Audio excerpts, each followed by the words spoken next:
Hello everybody, welcome to Streetlight Babble, where we'll be doing our spoiler review for Kong. Skull Island. Island indeed, and with the erection of the spoiler switchblade, which I'm one day going to hit Jake with on accident. Probably. We're going to be doing a spoiler review of the movie. So ladies and gentlemen, if you have not seen the movie, please go see the movie. Don't drop things. And then come back after you've seen the movie, where we'll be talking about spoilers. So, Chris, my favorite part of the movie was when Snape killed Dumbledore. We're not going to do that again. We're going to do it again. Okay.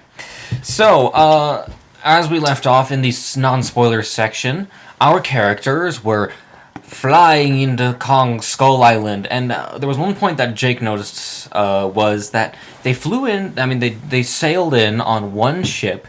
The ship had 3 helicopters on it and had one of those banana troop carrying. That was pretty much all they could fit on the deck of the boat. That's all they can fit on the deck of the boat. And they had one boat, as far as I could see. And then, when they lifted off, all of a sudden, when they were in the air, there was like 20 helicopters. Where did they come from? I don't know. And Jake's like, well, maybe they have some below decks. I'm like, but if they can fit 3 on the upper decks, then they can only fit 3 below decks. So there should be 6. So they should have 6 helicopters. But they seem to have like 10 or 15 or like, I don't know. They had a lot. There was a lot of helicopters. But anyway, they go to the island, and of course, antics ensue. Exactly. They find out that King Kong rules the island, and those helicopters are no match for the King of the Beasts. And he did not appreciate their seismic bomb tests, because he just immediately wastes most of their crew, which was a really good shot. A lot of perspective shots, which was really nice within the helicopters. It was chaos, but it wasn't hard to follow, which is what you want in an action film. Exactly. It framed everything well. It framed Kong well, it framed the helicopters going down well, and then everyone gets to the ground, and it's a race to get to this one point on the island where they know that they're going to get a refueling mission, and they're like, this ain't a refueling mission now, it's an escape mission.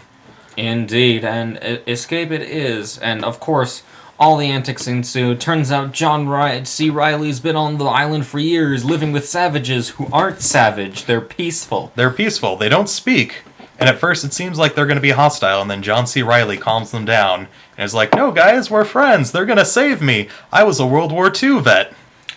Yeah, communists, that's what they are.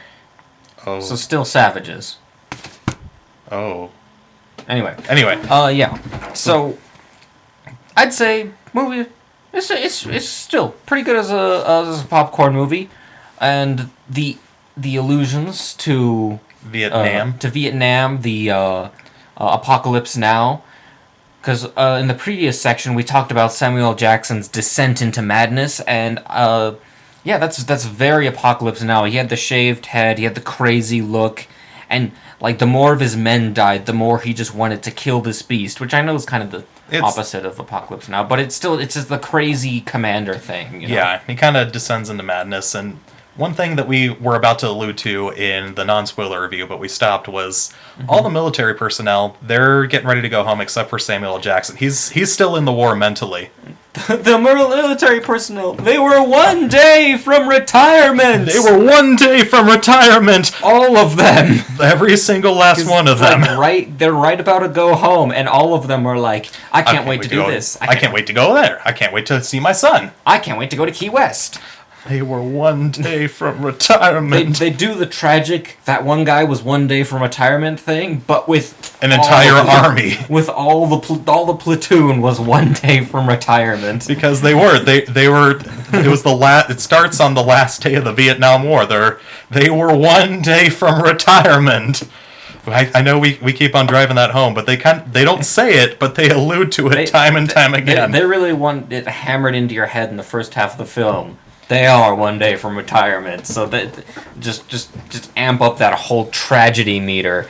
Yeah. And and John C. Reilly, to keep this PG-13, he said the one fuck. They gave him the one fuck. They had Samuel L. Jackson, and they gave John C. Reilly the one fuck of the movie, and for some reason, it was more appropriate. Exactly. I think his character deserved it more. His character was kind of ramped up as, like we said, he's crazy. He's been stuck on an island for 20 years. Yeah.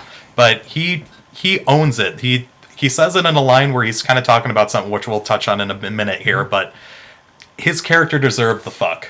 He deserved the fuck. He was an awesome character, I gotta say. They really knew what they were doing with John C. Reilly. John C. Reilly, you show people that they don't have to be pretty to be movie stars. Danny DeVito already did that.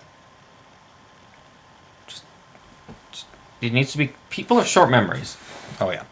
But kind of touching, like we said, on Jackson himself, he kind of was an antagonist, but there was really no set villain in the movie. There was no set villain in the movie, nor was there one set the protagonist, hero. I guess it's kind of Tom Hiddleston, but I don't know. I think this is supposed to be kind of an allegory for the Vietnam War, you know, like there being no heroes, no villains, only sides, and that's what there were. There were just a bunch of sides in this movie, like the... another one of the main antagonists, because of course Samuel L. Jackson, the crazy military guy, as you might think, he wants to kill Kong, even though it turns out... Kong is their savior. Kong is the savior. He's the guy who wants to keep the island all together now. Exactly. From evil creatures, the Skull Chasers. I just call them Skull Crackers. Skull Crushers, I think is what you called them? Probably Skull Crushers. That sounds better. But yeah, they're these demonic, evil lizard creatures with skull heads that live below the surface of the island, which get disturbed when the seismic charge is put down by our humans. They bring them up to the surface, and Kong has to save everyone by fighting the monsters.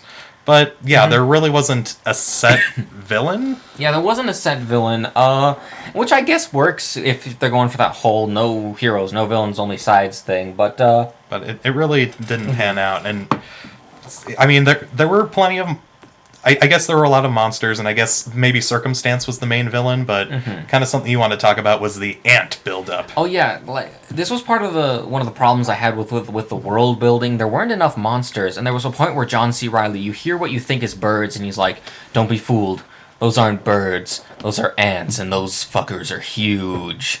And it's like, they're being built up. It's like scary because you keep hearing this chirping, and it's like, oh god, these giant ants are coming. How horrific could this be? Like hundreds of giant ants. I mean, you can imagine the possibilities. They're aggressive creatures, and then and then they just sort of move on, and you never see the ants, which, as you said, must be. It has to be a deleted scene. Yeah, it must be a deleted scene, which.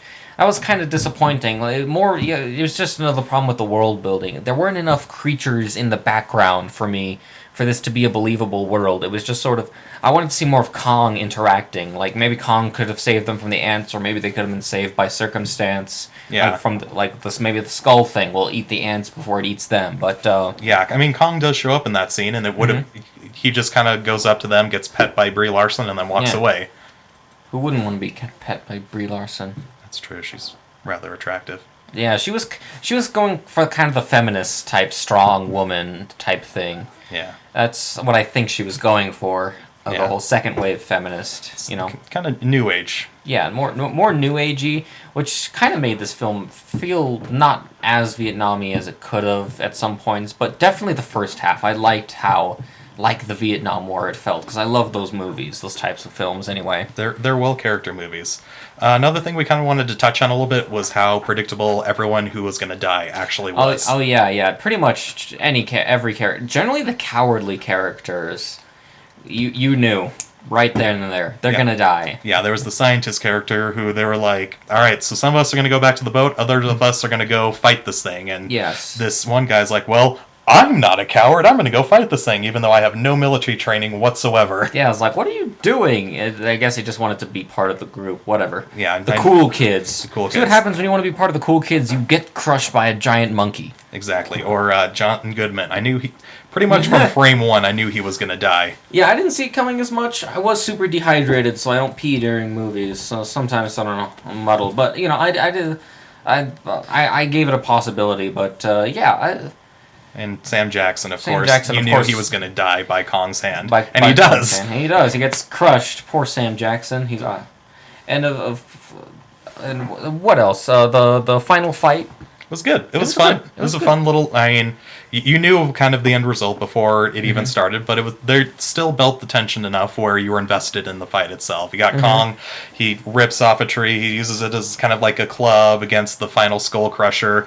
And then he gets tied up by a boat that crashed there years ago, and then he uses the boat's anchor as kind of like a mace. No, he uses the boat's propeller. Yeah, as propeller. like a little like blade mace, and it's an awesome fight. If you like monsters movies, you like big monsters fighting each other, I think now is like the best time to see that sort of thing. It's just you like that shit, you're gonna love it. Yeah, the CG in it looked good. I mean, you can still tell it's computer generated, but I believe computer generation has come a long way. All the scars that Kong gains during they stay, and there's a point where he gets burned by napalm. Sam Jackson fills a river and a lake with napalm, and he sets it on fire while Kong's in it.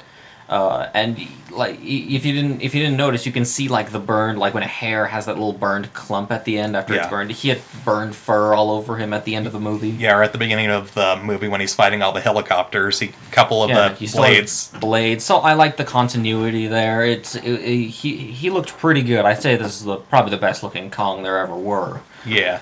Talk a little bit kind of towards the end of the movie. Everything wraps up in a nice little bow, and they put this fun little and it's not a mid-credit scene. There is a credit scene, and we'll talk about that in a second. But they play kind of a film reel. Little during the credits film reel, during the beginning of the credits of John C. Reilly going back to his family. It's really heartfelt. Makes you feel good because you really grew to love the John C. Reilly character. I'd say he's my favorite. Yeah, and then the fact that he gets his happy ending. He gets his happy ending. It's a nice little cherry on top of the cake. It's a nice little cherry on top. It makes you feel good. They know how to tug at those heartstrings, man. They know how to do it. They know how to do that to you. Yeah. So, like we said, now we're going to talk about the end credit scene and our predictions for the future. So they end up going back to Monarch, which is kind of this shady research corporation that's behind the whole plot at the beginning.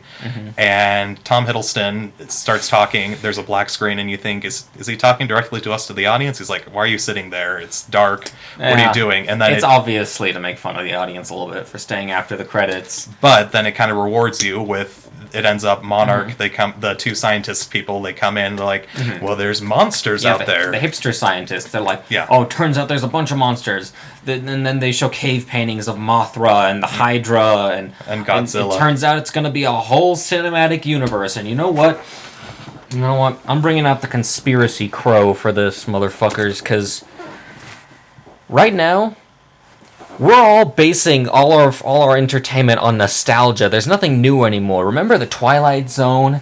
Every new episode of the Twilight Zone had a new concept that could be this one big movie. We're no longer in a creation industry. We're in this sort of repeat nostalgia industry, and I'm kind of over it. I don't really like it. I mean, I know this movie was entertaining, but still, I'd like there to be new ideas finally. I'd like people maybe to stop buying into this nostalgia, but that doesn't detract by how entertaining the movie was. It's just I don't want it.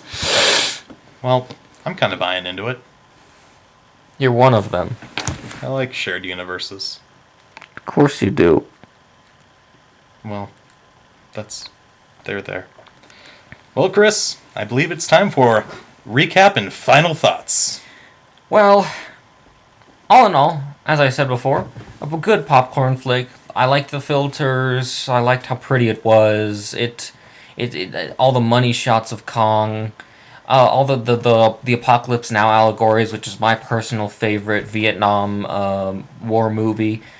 There was just a lot to like about this film. It's if you, as I said before, good popcorn movie. You want to just turn your brain off, see a nice thing, go see it. Go see this movie. See it. Exactly. No, I totally agree. Good shots, good acting. Nothing great except for John C. Reilly, but it's all good performances. And yeah, fun popcorn movie. Middle of March. Usually we don't get as many popcorn movies this month as we're getting this year, which I'm okay with. Got a lot of competition. You have Logan that came out last week. This upcoming week we have Beauty and the Beast, and then it seems to be doing well in the box office. So yeah, go see it. Go see it. You like monster movies? Go see it. See it, baby. Oh